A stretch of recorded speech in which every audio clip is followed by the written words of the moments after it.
Guys आज हम आपको ऐसे पक्षी के बारे में बताएंगे जिसके बारे में आपने किस्से कहानियों में ही सुना होगा। आइए हम आपको बताते हैं रहस्यमयी पक्षी फिनिक्स के बारे में।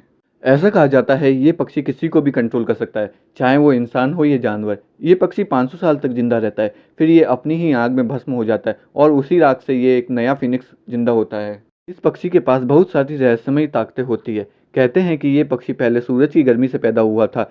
इंद्रधनुष के पंखों वाला ये पक्षी के पंख गुलाबी और सुनहरे होते हैं। इस पक्षी के बारे में ग्रीक, इजिप्शियन, पर्शियन, चाइनीस और हिंदू मैथोलॉजी यानी कि कहानियों में इसके बारे में बताया जाता है। हर कहानी में एक बात कॉमन होती है कि ये पक्षी अमर होता है, लेकिन 500 साल बाद अपनी ही आग में भस्म हो जाता है और उसी राख से न्यू फिनिक्स बनता है। इसका मतलब है कि इस पक्षी के पास खुद को मारने के साथ साथ खुद को वापस जिंदा करने की ताकत होती है। कहानियों में ये बताया गया है कि दुनिया में एक समय में एक ही फिनिक्स जिंदा रहता है। कहानियों के अनुसार ये पक्षी हवा खाकर ही जिंदा रहता है और किसी को भी नुकसान नहीं पहुंचाता है। ये पक्षी अंतरिक्ष तक जा सकता है, लेकिन ये दुनिया से छुप कर रहता है। जब इसकी मरने की इच्छा होती है तो ये बड़ा सा घोंसला बनाता है और उस घोंसले में आग लगाकर मर जाता है।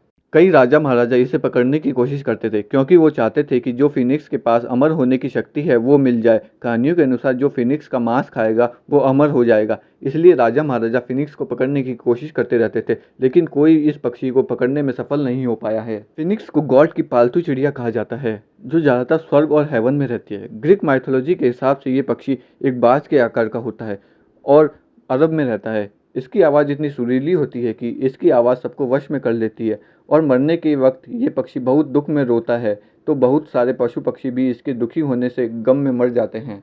इजिप्शियन माइथोलॉजी में फिनिक्स जैसे पक्षी पीनू के बारे में बताया गया है। माना जाता है कि इजिप्ट में सूरज का एक मंदिर हुआ करता था जो इंसानों की नज़रों से छुपा हुआ था।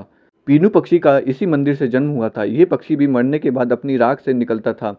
इजिप्शियन मानते हैं कि इसकी राख दुनिया की कोई भी बीमारी को ठीक कर सकती है। एशियन माइथोलॉजी में भी ऐसे ही एक पक्षी हुमा के बारे में बताया गया है। ये हुमा पक्षी बहुत ही सुंदर थी और ये पक्षी भी 100 साल से ज़्यादा जीती थी और फिर उसी तरीके से वापस जिंदा हो जाती थी। हुमा पक्षी को छूने से ही किस्मत जाग जाती थी।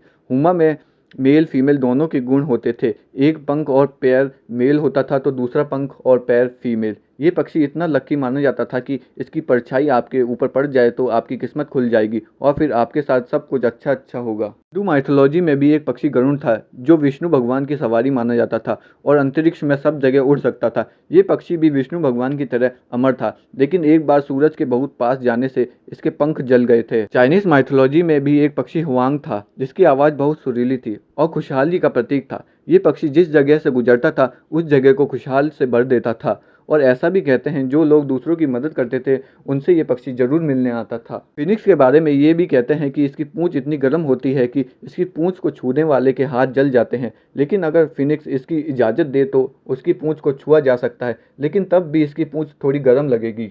ये बहुत ही शांत स्वभाव के पक्षी होते हैं और ज़्यादा लड़ाई पसंद नहीं करते। इनमें बहुत सारी जादुई ताकतें होती है, जिसमें एक ये है कि एक जगह से गायब होकर दूसरी जगह प्रकट हो सकते हैं। इसके आंसू खतरनाक जहर को भी निष्क्रिय कर देते हैं। मीन्स इसके आंसू एंटीडोट भी होते हैं और इनमें हीलिंग प्रॉपर्टी भी होती है जिससे चोट जल्दी ठीक हो जाती है। फिनिक्स कभी भी ना बुझने वाली आग बना सकते थे जिसे कोई भी नहीं बुझा सकता था। गाइस फिनिक्स की कहानियां दुनिया भर में फैली हुई है। अब ऐसा कोई पक्षी दुनिया में मौजूद है या नहीं इसके बारे में कुछ नहीं कहा जा सकता। अगर ऐसा पक्षी दुनिया में मौजूद हो तो आपको कैसा लगेगा। गाइस इस वीडियो को यहीं समाप्त करते हैं। ऐसे ही और अमेजिंग वीडियो देखने के लिए चैनल को सब्सक्राइब करना ना भूलें।